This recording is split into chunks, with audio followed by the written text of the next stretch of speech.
Right, let's see if we can understand this topic of depreciation. And before we can understand depreciation, we do need to understand two important concepts in accounting. And those are assets on the one side and expenses on the other side.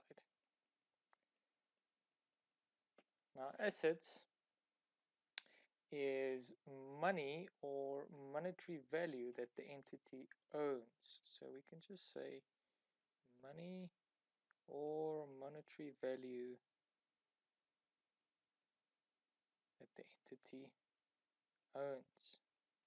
For example, money in the bank or vehicles or computer equipment, etc. Expenses on the other side is money or monetary value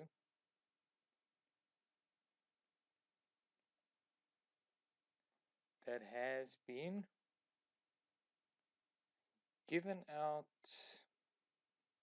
or lost or used or consumed.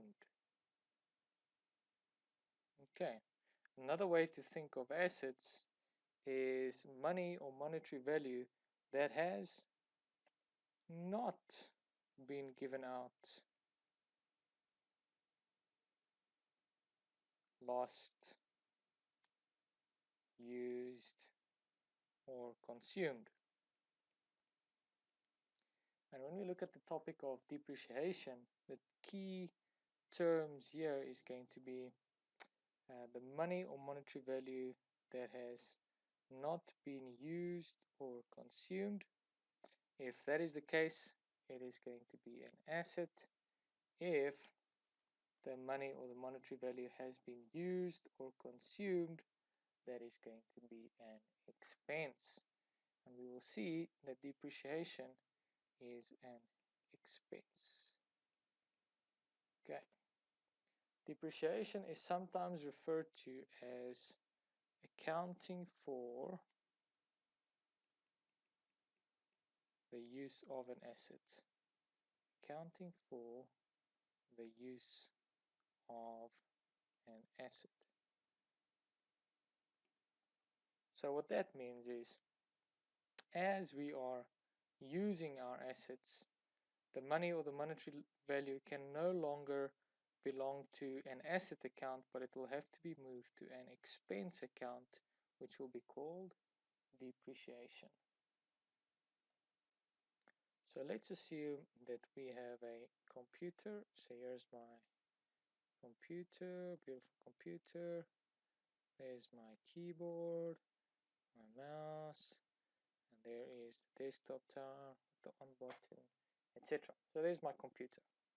And this computer cost me 9,000 Rand, and it is going to be used evenly over 3 years. So let's try and track the value of the asset. Number one, the value of the asset, and also the used portion of the asset. So here we go. Let's see if we can do this. So on day one, the value of this asset is going to be 9,000 Rand. So there we go. I've got my 9,000 Rand right there. And the used portion is going to be 0. Then 1 year is going to pass. Let's assume a full year passes. And since we said that the asset is going to be used evenly over 3 years, we can assume we can divide this asset into 3 equal parts. There we go. Here's my 3 equal parts of 3,000 Rand each. And we can now assume that 3,000 Rand would have been used. Good. Then at the end of year 2, we're going to use another 3,000 Rand. So let's just cross out the first 3,000 Rand there. At the end of year 2, we will still have our 3 parts here, and we're going to use now another 3,000 Rand. So now the use portion has grown again with another 3. And the value of the asset is now no longer 9,000. At the end of year 2, it is actually 3,000.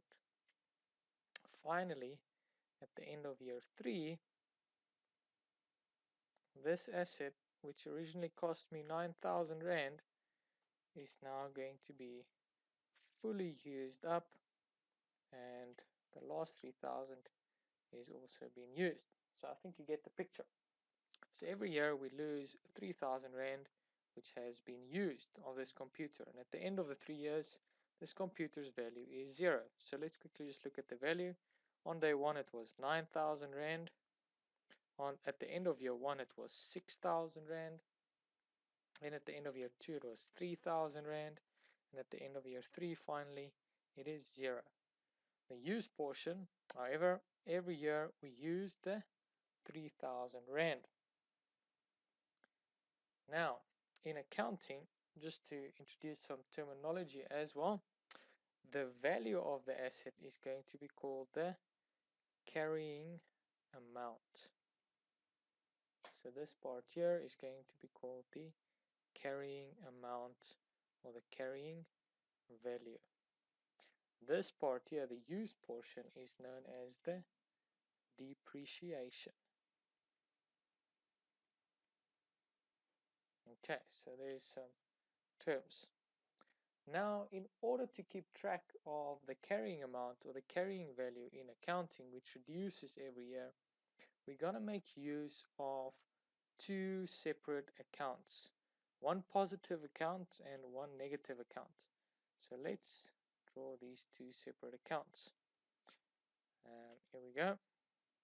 I'm going to have a positive account, which is going to be called the cost account.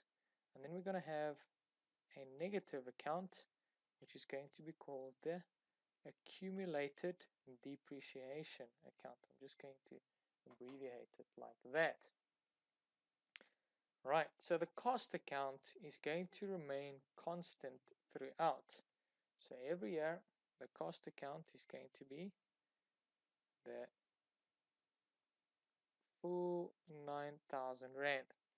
And then we're going to subtract the accumulated depreciation from that in order to get the value of the asset.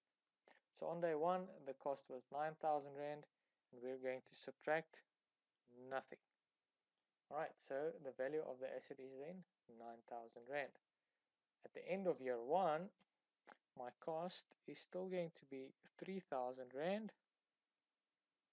but I've now used 3,000 Rand of this asset. So now instead of having 9,000 Rand in the value of the asset, I've got 9,000 minus this one 3,000 here, and I'll be left with the 6,000 there. Right, then in year 2, at the end of year 2, during year 2, we're going to use another 3,000 Rand. So the asset's value is decreasing by another 3,000 Rand. So the cost stays the same, 3,000, 3,000, 3,000. But now this accumulated depreciation part has grown by another 3,000 Rand. Good, so you get the picture. So if we take 9,000 here minus the 6,000, we're going to be left with a carrying amount of 3,000 Rand. Finally, at the end of year 3, the cost portion is going to be exactly the same as the accumulated depreciation portion. So I'm going to have 3,000, 3,000, 3,000 minus 3,000, 3,000, 3,000. And that is going to give me the value of the asset or the carrying amount of 0. Good. So just to recap, every year we lose a portion of the value of the asset. So this here is my asset, and that is going to go to an expense account, which is called depreciation. So every year a part of the asset goes to the expense account as it is being used, so that at the end of this asset's useful life, when it has been fully used up, fully consumed, and we have no further benefit that we can get from this asset, the portion that is belonging to the asset is going to be zero, and everything would have been recorded in the expense account. That is depreciation in a nutshell. Just the four terms again that you should be aware of. Number one, depreciation, which is accounting for the use of the asset. The carrying amount, which is in essence the accounting value of the asset over the useful life. And to calculate the carrying amount, we need to make use of two accounts, one cost account and one negative account, which is called accumulated depreciation. And these two accounts together is going to give me the value of the asset.